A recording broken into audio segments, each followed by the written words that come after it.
कुछ ऐसे आएगा, H को हटाएंगे कुछ ऐसे आएगा, हटा दिया हमने, बोलो क्लियर है। अब सुनना ध्यान से, अब ये जो रिंग के ऊपर CWH लगा है, तो CWH का एक अलग नखड़ा होता है। कहता है COO नेगेटिव कि यार मैं तो दुनिया का सबसे ताकतवर आदमी हूं, मैं तो इक्विवेलेंट रेजोनेंस शो करता हूं, मेरे टक्कर कोई है ही नहीं है, तो इसको ये इंटरफियर करता है, ये बेंजीन। एक्चुअली जब ये रेजोनेंस में आता है बेटा ना, तो ये कुछ समय के लिए इक्विवेलेंट बनाता है और बड़ा खुश होता है, कहता है चलो भाई हमारी अपनी दुनिया है। लेकिन इनको ये नहीं पता है कि रिंग भी उनके साथ कॉन्जुगेशन में है, तो जब रिंग कॉन्जुगेशन में होता है तो ये इधर भागने लगता है।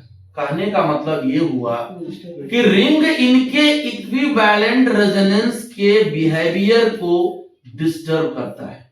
एक लाइन में आप समझ जाइए, रिंग जो है इनके इक्विवेलेंट बिहेवियर को क्या करता है, डिस्टर्ब करता है, और यही बात इनको खटकता है, यही इनको अच्छा नहीं लगता है। कहता है जब मैं दुनिया में सबसे ताकतवर आदमी है, देख तो बहुत समझदार आदमी को सलाह दोगे तो बेवकूफ समझता है इंसान, तो वही हाल यहाँ पे भी है। वो अपने आप को बहुत समझदार समझता है, दूसरे का वो राय नहीं लेना चाहता है, ठीक है। तो अब कुछ आदमी क्या होते हैं, बिना मतलब को कोसते रहते हैं। आप अपना मस्त रहो, वो अलग दुनिया में बतियाएंगे, वो लगेगा कि कितने बड़े समझदार है जैसे, और है 2 कौड़ी के आदमी। तो वही कहानी यहाँ है। ये COO जो है, COO नेगेटिव, वो अपनी दुनिया में बड़े खुश है, लेकिन खुश होने के साथ साथ ये बेंजीन इसको जो है डिस्टर्ब कर रहा है। बेंजीन भी कह रहा है भाई तुम्हारे साथ हम रेजोनेंस में पार्टिसिपेट करते हैं। तो COO नेगेटिव का मन ही मन गुस्साता है, कहता है यार हमको अच्छा नहीं लग रहा है, एकदम जो है कोचने वाला आदमी है, डिस्टर्ब करने वाला है। तो ये कहलाता है कि रेजोनेंस की बात समझ में आ गई। लेकिन जैसे ही सुनो इधर से भाई, जैसे ही इसके आर्थो पोजीशन पे, अब कहानी सुनना है यहां सब लोग, जैसे ही इसके आर्थो पोजीशन पे कोई ग्रुप आ जाता है, बल्कि ग्रुप, कौन सा ग्रुप, बल्कि ग्रुप, बड़ा ग्रुप, मुंह थोड़ा बड़ा उसका, ऐसे समझो, ठीक है, यह थोड़ी बल्कि होता है, ऐसे समझो। तो ये आपका बल्कि ग्रुप आ गया, बस छोटा सा टॉपिक है 2 मिनट, ये बल्कि ग्रुप बेटा आ गया। अब हुआ कुछ ऐसे कि ये तो ऐसे ही थोबड़ा वाला आदमी, COO नेगेटिव, और ऊपर से भी थोबड़ा वाला, तो बीच में इनके बीच में क्या होने लगा, रिपल्सन होने लगा। क्या होने लगा, रिपल्सन होने लगा। और रिपल्सन होने की वजह से ध्यान देना, रेजोनेंस में कोई तभी पार्टिसिपेट करता है जब इनका ऑर्बिटल और इनका ऑर्बिटल का लोब सेम प्लेन में हो। हमेशा याद रखना, ये प्लेन जब सेम होगा ना बेटा, सेम प्लेन में होगा ना, तभी रेजोनेंस वाले में आते हैं। और यहां पे लफड़ा यही बनता है, जब आपस में रिपल्सन होता है इनके अंदर, तो रिपल्सन होने की वजह से ये तो अपने जगह, ये इसका प्लेन घूम जाता है, ऐसे घूम जाएगा, ऐसे अपने चक्र की तरह घूम जाएगा। दोनों के बीच में दूरी कम थी, तो दूरी कम होने से इनके बीच में रिपल्सन हुआ। रिपल्सन होने से ये जो COO है ना, वो ऐसे इस तरीके से था, वो ऐसे हो गया।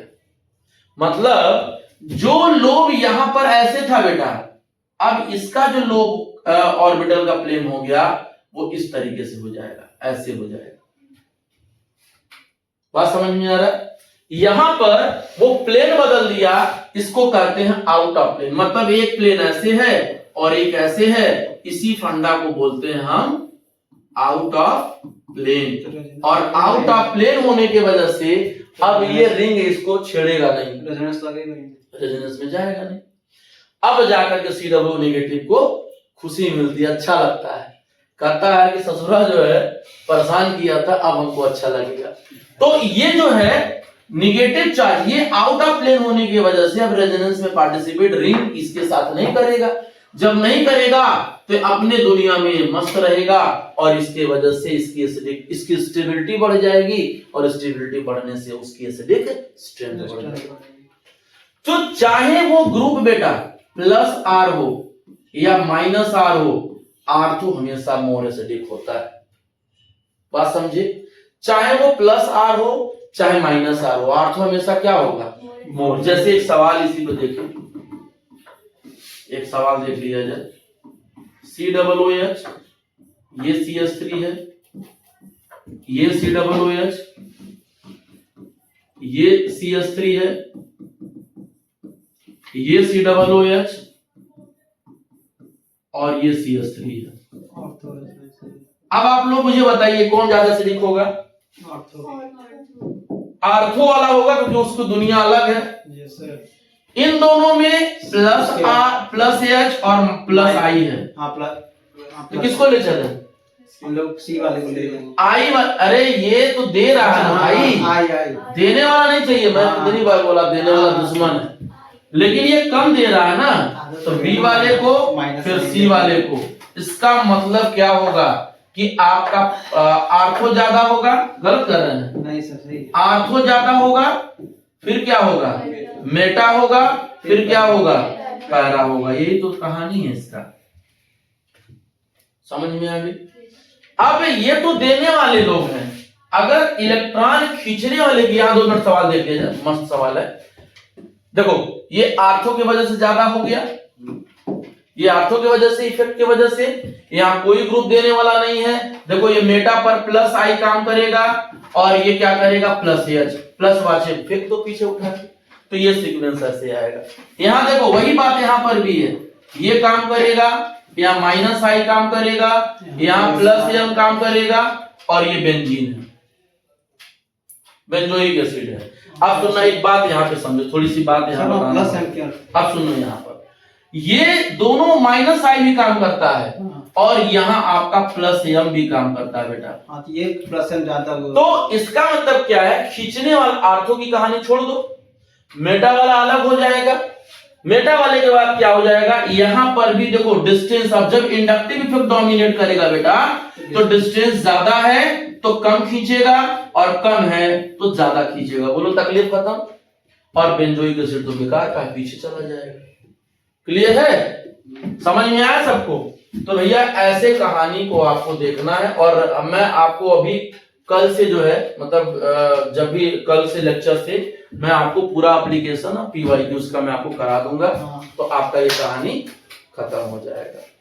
ठीक है, समझ में आ गया? चलिए, तो ये हो गया आपका पूरी दुनिया।